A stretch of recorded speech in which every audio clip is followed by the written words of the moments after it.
تحية إلى كل طلاب السادس الأعزاء ورمضان كريم.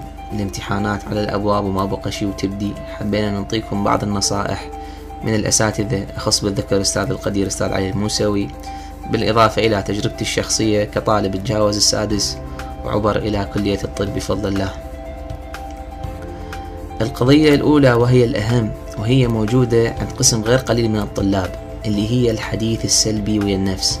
مع الأسف إحنا في مجتمعاتنا تربينا على الكثير من العبارات السلبية: أنت ما تفتهم، أنت غبي، أنت فاشل، وبالتالي العقل الباطن مخزن بداخله هاي الرسائل ويخلينا نستخدمها ويا نفسنا بدون ما نحس بهذا الشيء أصلا.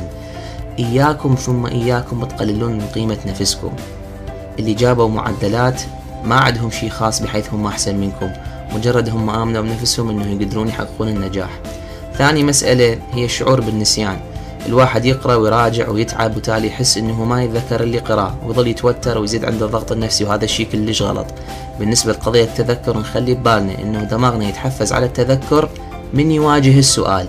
يعني في معظم الحالات من نشوف الأسئلة قدامنا راح نكتشف انه احنا حافظين المادة. شخصيا اتذكر كل زين هذا الشعور. قبل امتحان الفيزياء حسيت نفسي كل شيء ما اتذكر، تالي جبت 100 بفضل الله. ثالث شغلة هي النوم والراحة، وهاي هم كلش مهمة. إياكم ثم إياكم تضحون بساعات النوم بشكل مفرط خلال فترة الامتحانات، لأن الدماغ إذا ما يرتاح بالنوم ما راح يقدر يفكر بالامتحان وراح يضيع كل التعب والجهد. قريبا إن شاء الله راح ننشر تكملة الفيديو وبي نصائح عن يوم الامتحان وشنو نسوي قبل الامتحان وشنو نسوي بعد الامتحان. انتظرونا وبالتوفيق إن شاء الله.